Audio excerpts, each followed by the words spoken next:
Hola, bai. Lankide ditugun adiskideak aurkeztuko dizkizuet. Nire aldamenean eskumatara Josune Zabala, gure sailean hezkuntza ikerketa eta koordinaziorako zuzendaria. Bere aldamenean berrizko alkatea, Orlan Isoar, nire ezkerretara lehenengo Nerea Birto, Nerea da Guggenheim Museoan egiten diren edizio eta itzulpenen koordinatzailea, eta bazterrean utzi dugu Ana Orkiza, ezaguna da irakasle eta idazle bezala, baina gaur egun bankoako prestakuntza eta barne komunikazio saileko zuzendaria da. Deialdiaren helburua da bikain ziurtagiriaren inguruan izango diren aldaketa batzuk edo berrikuntza batzuk zuei aurkeztea. Eta, dekretua berritzearen arrazoiaren oinarrian dago arlo sozioekonomikoan euskararen erabilerari bultzada emateko helburua.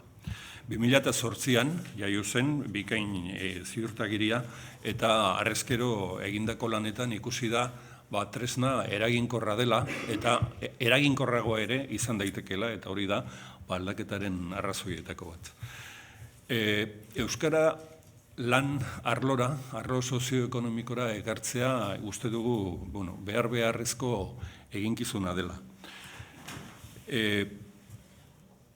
Lan mundua euskaldunduz, alde batetik herritarren arteko egunerako harremanak euskalduntzeko oinarri finko bat ipintzen da. Bestetik, enpresa eta bezeroen artean dagoen harremana ere zaindu egiten da modu berezi batean, eta horrela ikusten dute enpresek, eta dudarik ez, pausu hau eman da, pausu berriak ematen zaizkio hizkuntzaren eremuari. Bereziki, merkataritzaren mundura iristen denean, bai denda txikietara, edo bai merkataritza esparru handietara. Eta, garrantzitsua da baita ere, ekimen honen atzean dauden eragileen aportazioa edo ekarpena. Ziurtagiri hau ez litzateke zer izango atzean enpresen eta enpresa arduradunen eta langileen konpromisorik ez balego. Orain arte egindako bideak izan duen garrantzia nik uste dut ongi adierazten duela orain arte sortu diren zenbakiek, ezta? 313 enpresa dira, dagoeneko bikain ziurtagiria lortu dutenak, eta 313 enpresa horietan 58.500 langile daude gutxi gora bera. Zenbaki hau, kopuru hau handiagoa izango da urte amaierarako. Ongi ezagutzen dugu enpresaren mundua. Badakigu zeinen zaila den arlo honetan aurrera pausuak ematea. Eta horregatik ematen diogu garrantzi berezia eta importantzia berezia 300 enpresa hauek orain arte eman duten pausuari. Ez dute derrigortuta egin, beraien borondatez egin dute, erabaki estrategiko bezala ikusi dutelako, eta nolabaiteko abantaila bat dakarkielako. Eta garrantzia ematen diogu, apustu hau estrategiko honi, enpresek egin duten apustu honi, eta eredugarri iruditzen zaigulako nahi diogu bultzada berri bat eman bikain ziurtagiriaren bitartez, arlo sozioekonomikoan eta lan munduan euskarak izan dezakeen garapenari.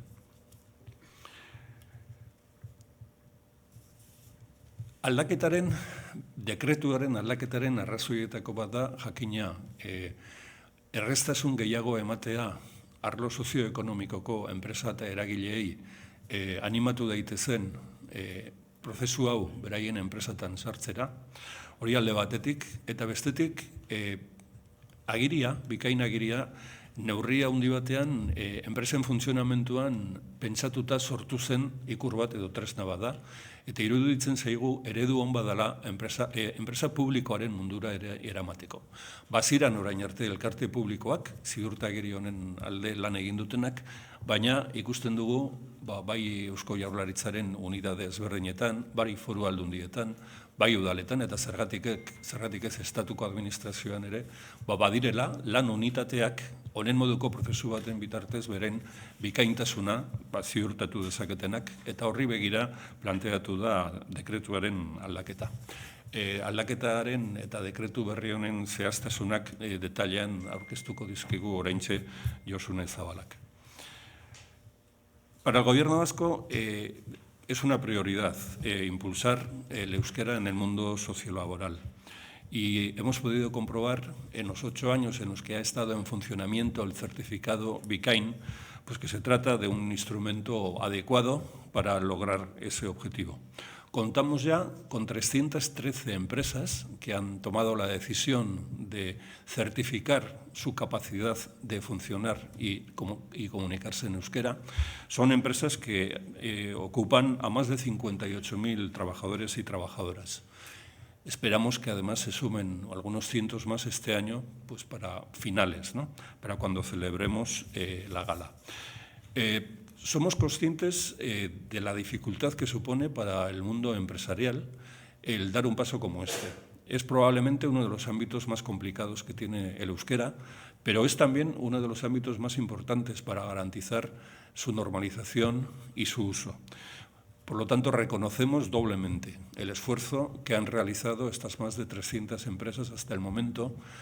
Lo han hecho por voluntad propia, nadie les ha obligado a hacerlo, y suponen, creemos, pues, un ejemplo para otras empresas a las que animamos a tomar esta decisión. Una decisión en la que es importantísimo el compromiso de la parte empresarial y también de la parte social. Y si lo han hecho las empresas es porque han visto que existe un valor probablemente intangible en esta decisión, y es un valor que, según las empresas que lo han puesto en práctica y los técnicos que han hecho el seguimiento de este certificado, habla de una mejora de la relación entre la empresa y el cliente, de una mejora en la comunicación interna y también de una herramienta o de un método para mejorar la excelencia empresarial, mejorar la gestión de forma excelente en el ámbito de las empresas. Al hacer la revisión del decreto anterior, que se aprobó el año 2008 para la certificación Bikain, hemos comprobado que es una herramienta que sobre todo ha funcionado pensada para las empresas privadas, pero que tiene una gran virtualidad también en el mundo público. Más allá de las sociedades públicas que ya han incorporado esta certificación, vemos que hay unidades de trabajo en la Administración vasca, en sus departamentos, en las diputaciones forales, en los ayuntamientos, incluso en la Administración del Estado, que podrían incorporar este método de certificación de la capacidad de usar el euskera en sus relaciones y a las que, bueno, queremos, en la medida de lo posible, facilitar esta decisión que, como decía antes, pues somos conscientes de la dificultad que entraña. Y bueno, Josune Zabala, que es en nuestro departamento la directora de Investigación y Coordinación, es quien nos va a desentrañar los detalles de este nuevo decreto que aprobó ayer el Consejo de Gobierno y que hoy os presentamos. Kaixo, egun on guztioi, bingenek esan da bezala, nire egitekoa izango da zuei azaltzea Bikain berriak, eren ezaugarriak bereziki modu laburrean zein diran, ez?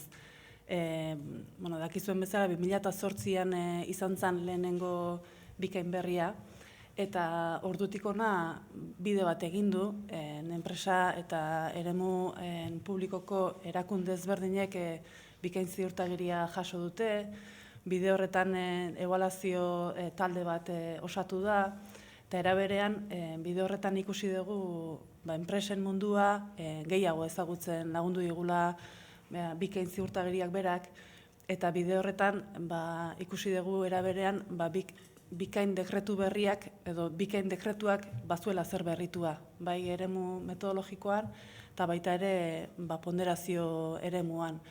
Eta arrazoi horregatik hain justu 2017an dekretu berria aurkeztu dugu aldaketa batzuekin, ez? Eta nire egiteko izango da aldaketak zein dian zuei kontatzea. Bereziki aldaketa nagusiak oinarritzen dira marko jakin batean. Erreferentzia marko estandar bat badago, euskara lan munduan sustatzeari lotuta, eta marko horrek berrikuntza batzuk izan ditu, eta zehazki berrikuntza nagusia da simplifikatu edo konkretizatu egin diala gaiak.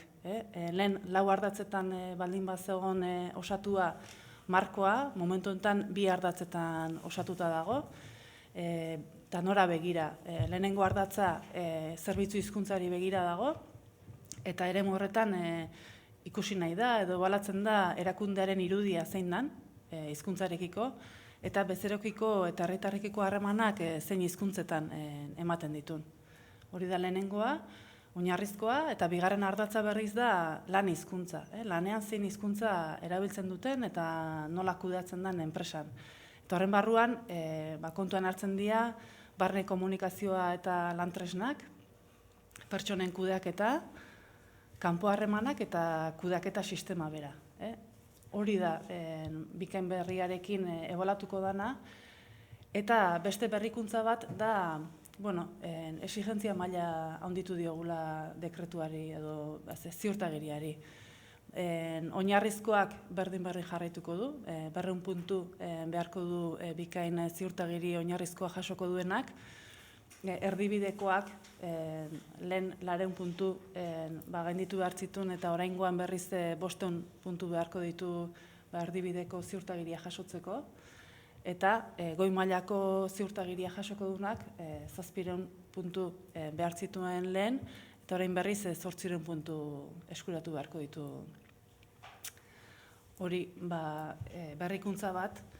Eta bestea, bingenek aipatu duena, hasieretan bikain dekretuak berariaz enpresa munduari begiratu zion eta ara begira jarri zituen arauak eta ziurtagiriak ez.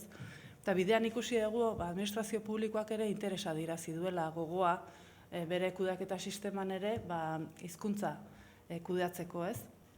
Eta lehen aipatu bezala, dagoenekoz 51 administrazio publiko baditugu ziurtagiria jaso dutenak. Orduan, bi hartzaile motari begira eraiki dugu ziurtagiria. Batetik, izango ditugu entitate pribatuak eta sozietate publikoak, eta bestetik, EAEko administrazio orokorra eta instituzionala, toki eta foru administrazioak eta estatuko administrazioa. Orduan, batzuk eremu baten izena emango dute edo eskatuko dute ziurtagiria eta besteak administrazioaren eremuan. Horretan ere badira desberdintasunak, administrazioan exigentzia maila goragokoa eskatuko dugu bereziki lan hizkuntzari lotua, eta eremu pribatuan ez horren beste. Eta parte hartzari lotua, nola dei egin, nola lortu ziurtagiria, lehen deialdi bat egiten zen, eta deialdi horretarako tarte bat izaten zuten enpresek edo interesatuek, orain urte guztian irekita izango du interesatu dan edonork, izena emateko, eta horren arabera berarekin harremanetan jarri, eta kalitatea hilotutako eta ziurtagirion hilotutako prozesuan abiatuko da.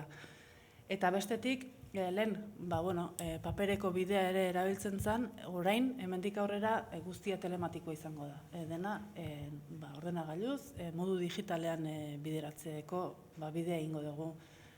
Hori dira berrikuntza nagusiak, eta argitaratzen danean, eta ja adostuta dago eta onartuta, beraz, ikusiko dituzu xehetasunak nire aldetik besterik ez.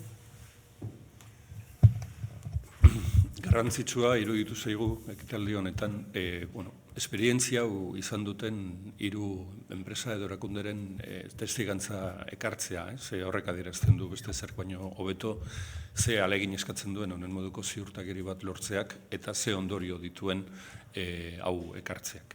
Lehenengo, Nerea Birtori emango diotitza. Nerea, lehen esan dudan bezala, edizio eta itzulpenen koordinatzailea da Guggenheim Museoan, Bilbon. Ez dakit aukerarik izan duzuen Guggenheimeko publikoetan ibiltzeko, baina euskarari referentzia egiten dioten ikurrez beteta daude lanpostuetako asko eta asko, gonbidapen modura euskara erabiltzeko. Eta museoak badu eginkizun bat, bere lanarekin lotua dagoena, eta eragin handia izan dezakena gure gizartean, batez ere, artean ikasketak egin behar dituztenen artean, eta barta da, erakusketa handietarako sortzen diren katalogo horien euskarazko testuen lanketa horretan zehor geratuko dira, testu universitario modura, referentziazko artisten inguruan sortutako euskal testu bikainak. Nerea. Mila esker, gonbidapenagatik, eta, nire aldetik esatea nolakoa izan den gure prozesua, zergatik aurkeztu ginen, zelako zailtasunak eduki ditugun, da zelako postasunak ere bai, ondorioz.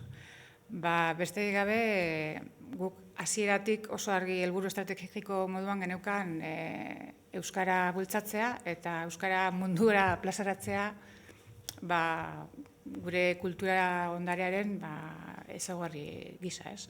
Eta horregatik hasieratik bultzatu genuen euskara, beste guk nazioarteko proiektzio horretan daukagun beste hizkuntzekin batera eta maila berean aurkezteko. Eta ez hori bakarrik, baizik eta fikatu bazeate, museora joan eskero ikusiko zuen beti, euskara beti lehenengo agertzen dela, euskarri guztietan. Oso argi geneukan hori, eta mingenek esan nuen bezala, ibilbide luzea daukagu testu gintzan, eta horretan uste dut arte garekidean bentsat, bide berriak ireki ditugula, nekez gainea ireki, eta horretan, argi geneukan, nahiko ondo ari ginela. Baina, euskara lantaldetik eta iritsi izan momentu bat nahi genuna, ez hori bakarrik, ez hizkuntza zerbitzu hizkuntza bezala erabiltzea euskara, ez? Baizik eta lan hizkuntza ere izatea.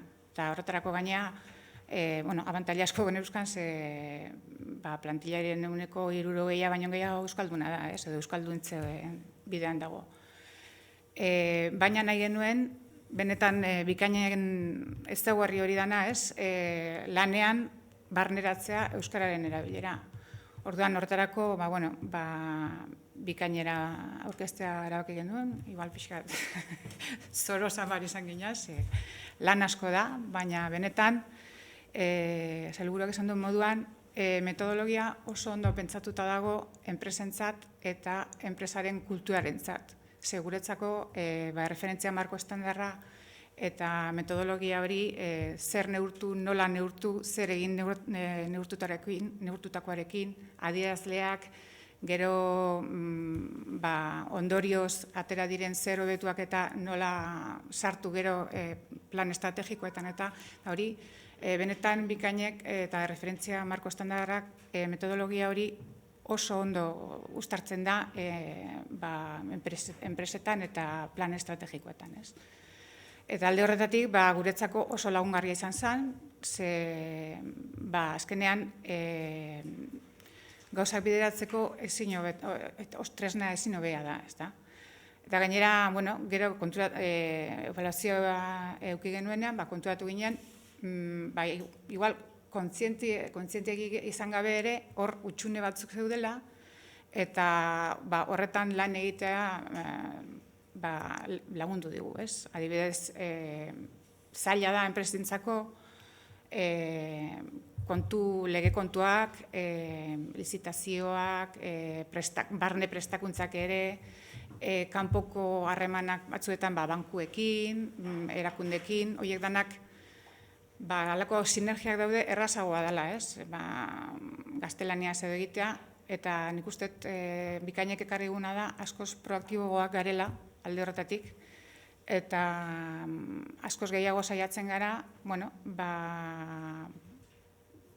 txoritxoarekin, zuk esan bezala, ez bakarrik lanpostuetan, elbide elektronikoetan eta sartu dugu txoritxoa, hemendik aurrera gurekin euskaraz hitz egin nahi baduzu egin zazu, eta halako gonbidapenekin lortu ditugu ezustekoak eta ezusteko politia gainera, eta barruan ere, nik uste lantaldean ere giro berria sortu dela, mintza praktikak sortu ditugu, mintza praktikako taldeak, bazkaltegiak, bazkarian ere elkarrekin euskara zeitzeko, eta pixkat zailtasunak dauzkan jendeak pixkat animatzeko, egunero euskara erabiltzeko. Eta, nire aldetik, esperientzia ezin hobea, lan asko, baina esaten denez ez, etekinak ematen dituen lanak oso pozgarria izaten da. Nire aldetik, ezer gehiago, eskerrik asko. Gurekin da baita ere Ana Urkiza, gaur bankoaren ordezkari bezala. Bankoa batez ere Gipuzkoan presentzia nabarmena duen entitate bada, finantza entitate bat, eta nik uste dut beti nabarmendu dela, jabeak batzuk edo besteak izan publikoarekiko harreman horretan euskararen presentzia indartsu bat edukitzen. Bai, egunon, hain zuzen ere hori komentatu hasi nahi nuen, ezta? Bankoa sortu zenetik, orain dela 40-42 urte, betidanik hemengo banketxe sentitu da, hemengo banketxe izan da, eta beti izan du euskeraz egiteko joera edo eta behar bada ez politika zehaztua edo eta sistematika bat jarritza, baina hasiera-hasieratik adibidez publizitatea bi hizkuntzatan egin izan du. Eta hori izan da pixka bat enpresaren joera sorreratikan, baina 2008 urtean, hain zuzen ere, pixka bat bikaina sortu zen urtean, erabaki izan horri forma bat ematia, egonkortasun bat eta gauzak pixka bat behar ziren baliabidea jarritza, behar den bezalaxe eustea edo kolpe egitea euskararen kontuari. Batez ere, konturatu ginen 160, gutxi gora bera zuek bezalaxe, euskara duna ginela, banketxean, eta holako ar bat sortu zen banketxearen barruan bai zuzendaritzan eta bai langilegoaren artean, eta zan banka euskeraz egin zitekeela sinistea eta hortan saiatzea, eta baita ere gure ondokoei, hau da, urrengo belaunaldiei, banketxean sartu ezkero euskeraz egiten jarraitzeko aukera ematea. Hori izan zen pixka bat arra sortu zana eta erabakia hartzeko lehen harria izan zana euskararen proiektuarekin edo euskara planarekin hasteko. Hala ere oso argi genuen gure helburu gorena bezeroaren gantzegoela. Hau da, bezeroaren gatik bizi gara eta bezeroarentzako. Eta alde batetik bere eskubideak bermatzeaz gain, bazegoen beste puntu bat gehiago hurbiltarazten edo gintuena edo uste genuena. Eta zen hain zuzen ere, gure banketxeak edo eta zerbitzu enpresagaren neurrian, argi genuen guk batez ere saltzen deguna edo eta saltzen saiatzen garena konfiantza dela. Konfiantzarik gabe ez dago banka egiterik, hala ere zailtasunekin, baina hori da funtsa.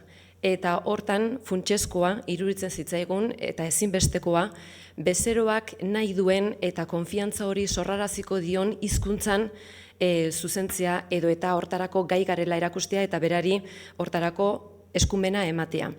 Hori izan da gure kasuan funtsezkoena. Bezeroari esatea eta sentiaraztea etxean bezala dagoela gurekin hitz egiten duenean edo gurekin harremanetan jartzen denean. Eta hain zuzen ere hori da bezero asko eta askok eskatzen eta eskertzen digutena. Eta hori da guk aurrera egiteko daukagun indarrik handiena. Hain zuzen ere bezeroaren eskerrona. Hau da, esaten digutenean etxean bezala sentitzen direla, gu lanean baino hobeto sentitzen gara. Bikainari buruz, egia esateko hemen bikainera aurkeztu aurretik eta aurkeztu ondoren gauza ezberdina sentitzen dugula esango nuke, eta berehala ulertuko nauzue. Bikainera aurkezteko erabaki hartu genuen, batez ere gure proiektua indartzeko edo areta indar gehiago hartzezan. Hau da, esateko, lanean diardugu hainbat urtetan, eta jakin nahi dugu, ebaluazio baten ondoren, ze nota edo ze notakin, ze maitzekin geratzen garen. Hori zen batez ere lanean ari ginenok, holako pixkoak gure prurituaren medallatxua jartzeko, eta zuzendaritzak ere emaitzak eskatzen dituenez, emaitza horien berri emateko, eta ebaluazio pasatuta gero ostera, aurkitu ginen, oraindik hobetzeko genituen gauzetaz, batzuk ezagunak zitzaizkigunak eta besteak ezain beste, baina hori baino garrantzitsuagoa izan zen aho batez edo halako argi bat piztu zitzaigun denoi esan ez bezala, orain arte lortutakoa hau da, maila hau da, eta onartu genuen, baina hemendik atzera egiterik ez dago.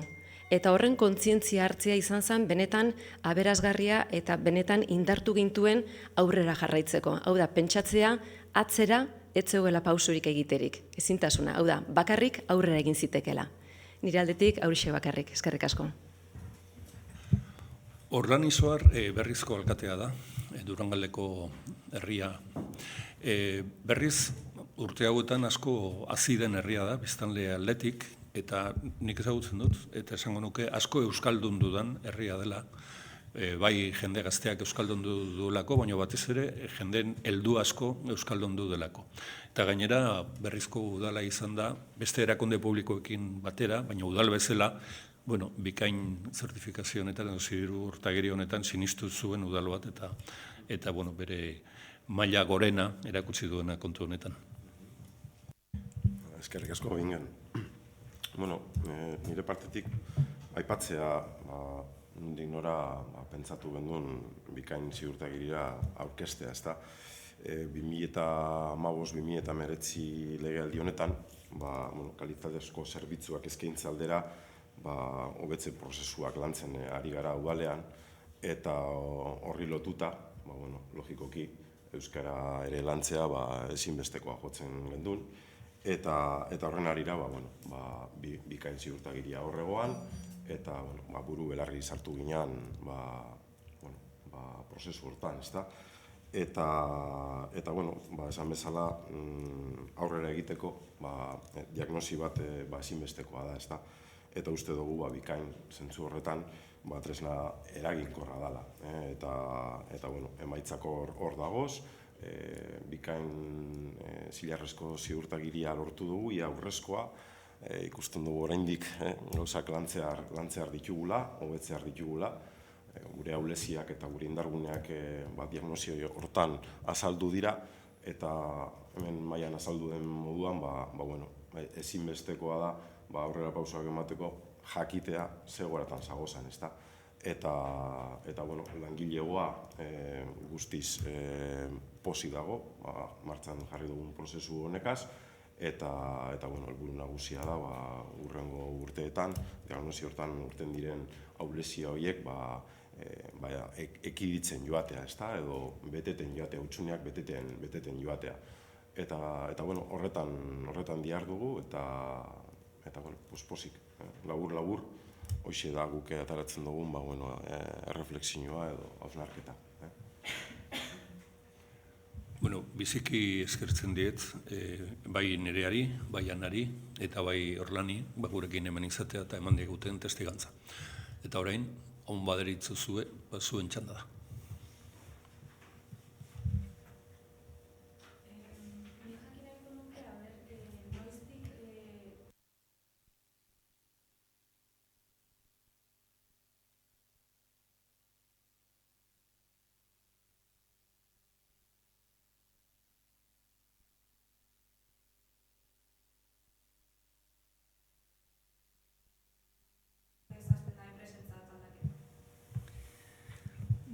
Esan da bezala atzo bikain dekretu berria onartu zen, marko estandarra ere dekretu berri horri erantsiko zaio, eta argitaratu bezain pronto, edonork izango du aukera izena emateko, eta bide horretan prozesua abiatuko da.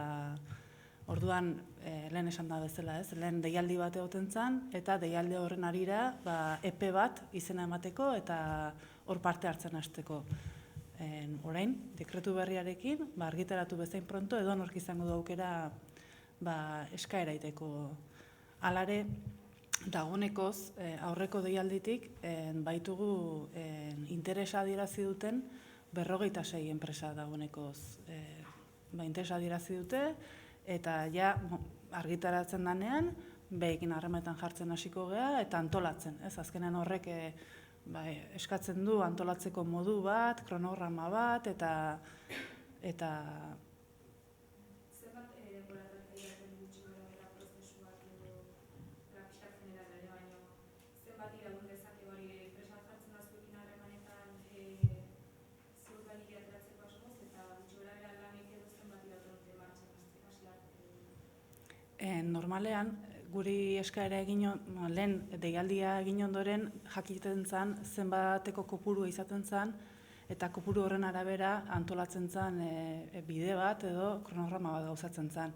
Momentu honetan, nola deialdia irikia izango den, edozein garaitan parte hartzeko aukera izango den, dekretuak berak bai esaten du eskaera egin eta 3 hilabetera erantzuna emango zaiola enpresa horri edo administrazio horri, proposatuz bide bat, denbora bat. Hasieretan, egin behar izaten da, nik baino asko zubetu dakizue parte hartu dezuenak edo, baina autoebaluazio bat eskatzen zaio erakundeari, berak autoirakurketa bat egin dezan, bere hizkuntza edo bere kudeaketa sisteman hizkuntza nola bideratzen duen aztertzeko. Eta gero horren arabera abiatzen da bidea, ez? Izaten dira 3-4 hilabete edo gehiago, ez? Talde kopuruaren arabera. Hizkuntza sailetik kanpaina egiteko aurre ikusten duzue enpresei bideratuta bikain ziurtagiria irakurtzera animatzeko edo? Baina aurreikusten daukagu komunikatzea garrantzitsua dela. Guretzat, legealdi honetan eremu sozioekonomikoa eta eremu sozioekonomikoan euskara sustatzea garrantzitsua da, estrategikoa da. Bikain da gure tresnetako bat horretarako, baina ez da bakarra. Hor badaude lanitze deialdia eta horrez gain nahi dugu sakondu maila estrategikoan eremu honetan nola bideratu genezaken. Komunikazioa honi lotu izango da eta ez honi lotua bakarrik. Beste eremu edo eremu honetan beste gai batzuei lotua ere bai.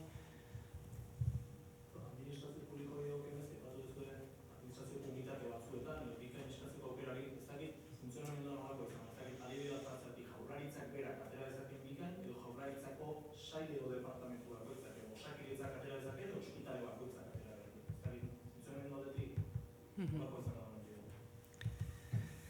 Hoi izaten da etortze zaigun enpresaren arabera. Adibidez, Jaurlaritzak aurrekoan esan dut, eskaera bat etortzen zaigunean gu lehenengo esaten diguna. Lehenengo aztertzazu zure burua, intzazu irakurketa bat. Eta horren arabera, ikusiko ia egokia dan, parte hartzea edo ze mailatan zauden eta nola ingenezaken bidea. Orduan, lehenengo elkarrizketa horretan, erakunde batzuk argi ikusten dute, adibidez, EHU, fakultate bakarrak eskatu beharko lukela, ze beste eremu batzutan agian, beste egoera batzutan daudelako, edo beste batzutan, askoz multzo handiguak eskatu ezakela. Guk ez ditugu baldintza jartzen. Harremana eraikitzen dugu eta beraiek erabakitzen dute nork eta nola nahi duen aurkeztu.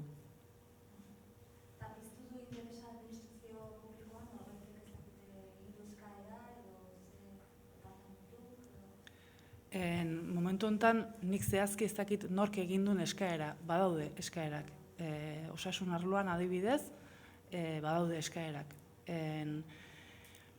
Lehenengo pista da, bikain zaharra edo, esango nukena, ez zegoela administrazioi lotua, edo administrazioarentzat biderautako dekretua ez zala ez. Eta hala ere, 51 administrazio publikok parte hartu dute eta prozesua bideratu dute.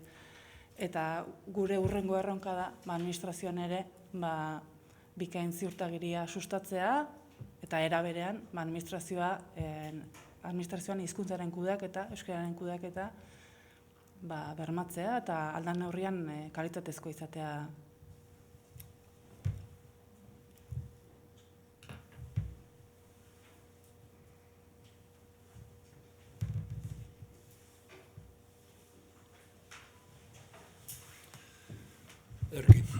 Mila esker zuen arretagatik. Egunon.